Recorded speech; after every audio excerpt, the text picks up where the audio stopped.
One of the most controversial things about Blue Lock is its dialogue, as anytime I see people slandering the series or just generally having reservations for getting into it, typically the discussion will focus on the very dramatic fashion in which these characters talk. And as someone who thoroughly enjoys the series dialogue and all, I can't pretend that Blue Lock isn't slightly unorthodox in its delivery, but going so far as to call it cringy or corny is another matter altogether. So in this video, I'll be asking and answering the question, is Blue Lock's dialogue actually corny?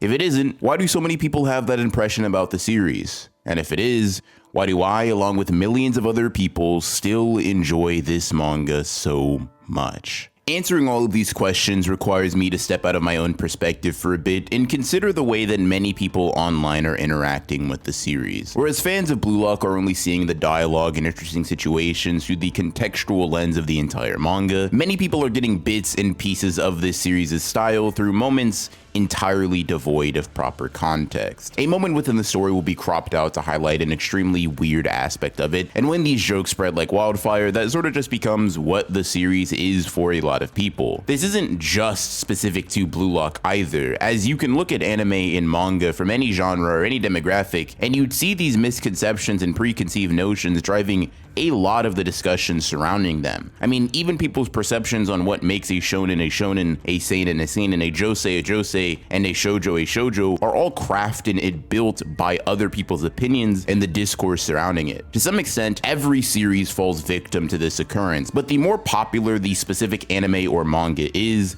the more eyes that have actually witnessed what it has to offer, the more capable it is of actually meeting those allegations, those criticisms where they stand and fighting back against that idea. One Piece, and the not so uncommon opinion that it's too long, is a great example of what I'm talking about. I've seen that sentiment both seriously and in jest more times than I can count, and while I would say it is somewhat of a popular opinion of the series amongst people who don't care to consume it, because of the size and prominence of the One Piece community, criticisms like that can kind of just get checked at the door and kept in balance by its fans. When discussing a manga like Blue Lock, however, first impressions are significantly more important, because it's very likely that your first impression will also be the last impression you have of the series for quite a long time. This isn't to say that Blue Lock is some niche manga by any means. In fact, it's extremely far from that, but the Blue Lock fan base isn't as established or vocal in mass as titanic anime and manga that get talked about all the time, like Naruto, One Piece, Dragon Ball, Bleach, or even newer series like Jujutsu Kaisen. As a result, the larger idea that Blue Lock is at its core a very over-the-top, very corny manga kind of just sticks because there's no one there to remove that idea. With that being said,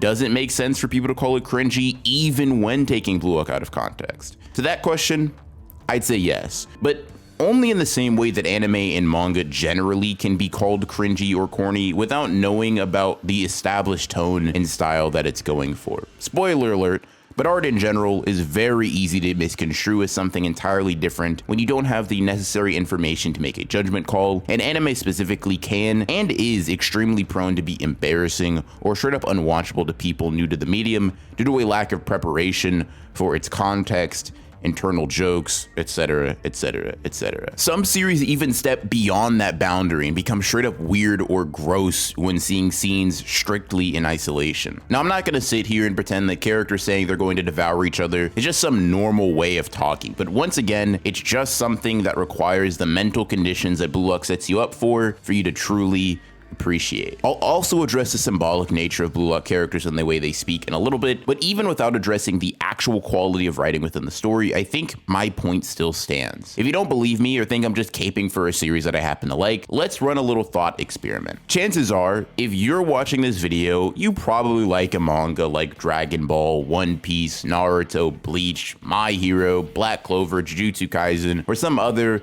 very well-known, very popular battle shonen. Potentially all of them at the same time, and you happen to think that these manga handle their stories pretty well. Now, I myself don't care for every manga that I mentioned in this list, but I think they're all at least respectable works that do well to write dialogue that works within the context of their own story. But for this experiment to really work, I need you to put yourself in the shoes of someone who hasn't seen these stories already, of someone who does not have context on Dragon Ball, on One Piece, on Naruto, Bleach, and every other manga that I just mentioned. Really empty your mind of all knowledge of these anime and tell me, does Goku screaming for 5 minutes straight to turn Super Saiyan 3 hit for you? Is that a moment that you're willing to bet everyone who comes across it with no prior knowledge would enjoy or appreciate? Would Frieza calling the Saiyans monkeys and talking down to them not sound crazy to you if you didn't know the history between the characters and what type of person Frieza is? I mean, Master Roshi's entire gag is something that I think would be pretty fair to say would put a lot of people off the series and make them think that it's something that it isn't. I can't speak for y'all, but me, these 3 scenes just being shown to me on Twitter or through some other form of social media wouldn't be enough to convince me that Dragon Ball is as great as it actually is. But hey, maybe that's just Dragon Ball. Let's say you knew nothing about Naruto and I showed you a clip of him using sexy jutsu and then Jiraiya getting a bloody nose from that. Be honest, you rocking with that? That's the kind of series that's getting you engaged? Once again, can't speak for you, but it's shit like that that actually deterred me from getting into Naruto specifically for a little bit because I thought that's all it was about. I thought it was just weird.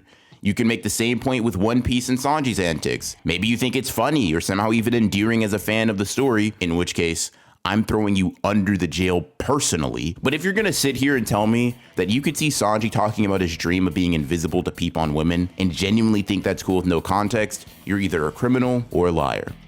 How about JJK? Even pandas cry. You moved by that personally? Are you seeing this panel and thinking, wow, this is a manga I'll definitely like? Now, maybe you are, in which case, you're a head case.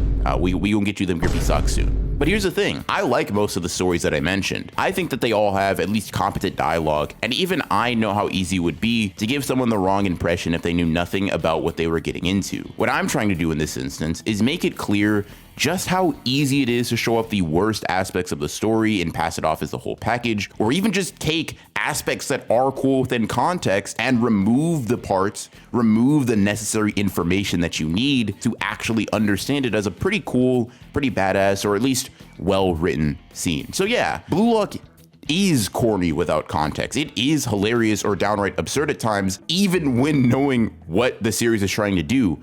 But it is especially those things if you cherry pick the right moments, just like everything else. However, this is not where the Blue Lock conversation ends, because alongside the general agenda pushing that people are capable of with out of context panels, the fact that Blue Lock English translations were primarily done by fans for a decent bit into its blow up shows why it has such an edgier tone to it, at least in a lot of people's minds.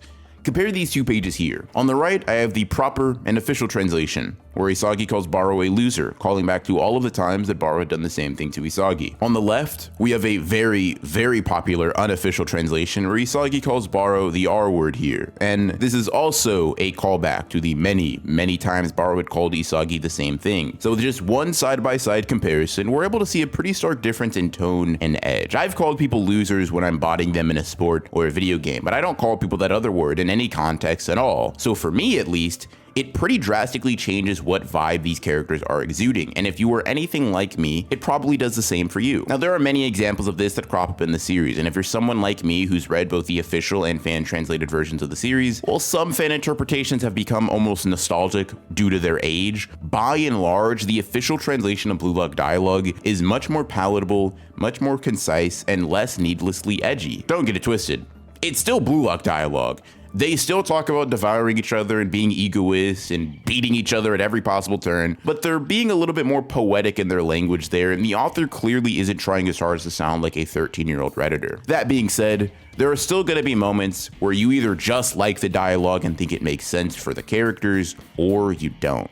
I mentioned Blue Lock dialogue being poetic and symbolic earlier in this video, and it's about time that I expound on what I mean by that. When I use those 2 words, what immediately comes to mind is very flowery, very abstract ways of speaking that can be found within literal poems. And while that's technically something that you can see in Blue Lock, full stop, that's not the idea I'm trying to evoke. So rather than use symbolic or poetic, at least for the sake of this video, let's try the word metaphorical. Blue Lock dialogue is very metaphorical. Your perspective on how natural that approach to writing speech is will depend on the way you talk, but to me, it is not only a linguistic tool that I use in my day-to-day on a very, very consistent basis, but it's fascinating as a method to deliver us information blatantly while still requiring a little bit of effort and unearthing from the audience. On the sliding spectrum of nuance, I find that Blue Lock very often finds itself in that sweet spot. Bachira's monster, Baro's kingly attitude, and egoism are all things that are literal within the story, but they're meant to represent an idea or far more realistic concept for us to digest in real life. I could do an entire video's worth of analysis on these three ideas, but to hone in on Bachra's monster for a second, let's just think about what this is meant to represent. For Bachra, it's a thing that he sees, an entity that he used as a crutch to combat his crippling loneliness. Because of his obsession with football and very eccentric attitude, it was basically a foregone conclusion that he would struggle finding like-minded people. So he constructed someone to save him from that fate, the fate of isolation. Throughout the story, he attaches his monster to other characters, namely Isagi, and views them as his liberation from loneliness, a savior for him to latch on to. Now, I'm sure there are many interpretations of Bachra's monster within the community, but I see this pretty clearly being a metaphor for codependency, for the inability to be satisfied with oneself and oneself alone. It's Bachra's entire character arc to realize how much he'd been relying on others to save him, to be the source of his happiness, and in order to exterminate his codependency, he had to get rid of the monster, get rid of the thing so symbolic of that problem. Now, I don't disagree that it's real easy to point and go, bro, it ain't that serious, especially with a sports manga, especially with Blue Lock. Even as a fan, I'm someone who's done that before. But metaphors are one of the most basic forms of conveying nuanced and layered information. So I'd argue that rather than using it only as a visual tool, the author of the story decided to implement it into the very dialogue found within the manga as well. I could analyze many different instances of this symbolism in Blue Lock, and I most likely will over the course of the channel, but the simple fact is, just because it's intentional, just because it's a style, doesn't mean that you have to like it, that you will like it, or that it's even good. Now, I myself think it's great, damn near perfect, but that doesn't mean you, someone who maybe hasn't seen Blue Lock, someone who's maybe on the fence about the series, will necessarily enjoy it. Like I said, I think it's executed damn near flawlessly, riding the line of over the top and entertaining but sensical beautifully, but an intentional turd will still be a turd to you all the same, and it's possible that Blue Lock dialogue will just be that for whoever is watching this. Take Blue Lock's 130th chapter, for example, probably the one point in the series that has contributed the most to people's perspective on its dialogue and overall tone. And that's Shido's one-on-one time with the goal, where he gets, let's say, real vulgar with his words. Now, for this specific moment, I'm not gonna defend it in the same way that I've been staunchly defending every other Blue Lock moment and piece of dialogue, and I'm not gonna give a justification for you liking it. I'll simply give you my interpretation, my reasoning for enjoying this scene, and my opinion on this as a writing choice, and from there, you can use this as a litmus test to see how Blue Lock will feel to you. You can use it to decide whether or not you think it's a logical writing decision, but my perspective on it is rather clear-cut. Dialogue, in this case, specifically the internal kind, is not always meant to be hyper literal, and oftentimes it's not meant to be cool per se. Everything that Shido was thinking here boils down to an extended look on his view of legacy and what that means for him as a striker. Leaving something behind, or the way he puts it, leaving behind one's genes, is not literal in the slightest. He knows that, or at least it doesn't have to be literal. Creating art, becoming successful in the business field, or actually having offspring are all ways to have a legacy, are all ways to create history for yourself. But for Shido, the way to truly have an impact on the world around him is by playing football and scoring goals. So when he says he's gonna knock the world around him up, he's simply saying that in that moment, he imparted an aspect of himself on history, humanity, and the world itself. He created the start of his legacy. His way of having the proverbial child is through goal scoring, and following suit with Shido's vulgar characterization, the analogy that he also uses is equally vulgar and charged. I don't think that this internal dialogue is cool or badass. I think it's interesting, I think it's well written, I think it's entertaining, but I do think that it's all of these things because of how much it continues to characterize him and inform the audience on who he is without saying it so plainly, without holding our hand and leading us to the conclusion that we are meant to come to. Now, I entirely understand if this particularly isn't your style of speaking, because frankly, it isn't mine either.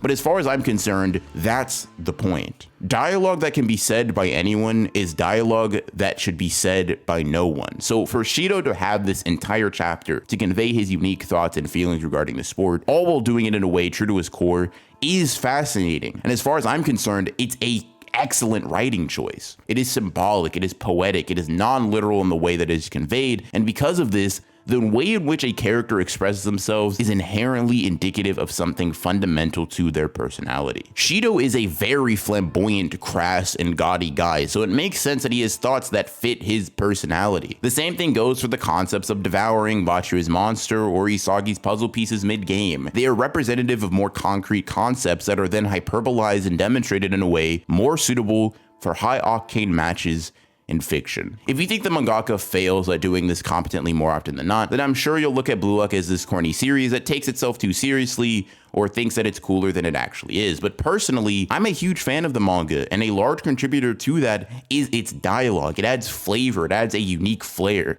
It adds something that I honestly don't really see much else in any other series. It is uniquely Blue Lock. Like in art style, the way that characters speak and that information is conveyed is another way of distinguishing yourself from the pack and remaining interesting, remaining special. If I had to make a distinction between Blue Lock dialogue and everything else, I just say it's very stylistic and very constantly metaphorical. Much like many of the series that we all know and love, but for all of the reasons mentioned earlier, a lot of that poetic nature gets lost in translation. If you haven't read the manga and are watching this video to get an in-depth answer, I'd personally say, I don't think it's all that corny. I think you could take things out of context and make it such. I think you can find instances that are a little over the top, even if you are a die-hard fan of the series. But the best thing that I can recommend if you are still on the fence is simply trying the series out for yourself to see if the atmosphere of Blue Lock absorbs you, or if the dialogue, on top of anything else, disrupts your immersion. All of the analysis and breakdowns in the world won't be enough if you simply don't vibe with it. If you're a Blue Lock fan like me and want a video to send to someone next time they call Blue Lock weird or corny, hopefully I provided that, as well as my fully articulated thoughts on this subject. And if you enjoyed the video and want to see more like it, check out this playlist with tons of Blue Lock content and subscribe. The Blue Lock wave is going to be hitting really hard this year. As always, I hope you enjoyed the video, and I'll see you in the next one.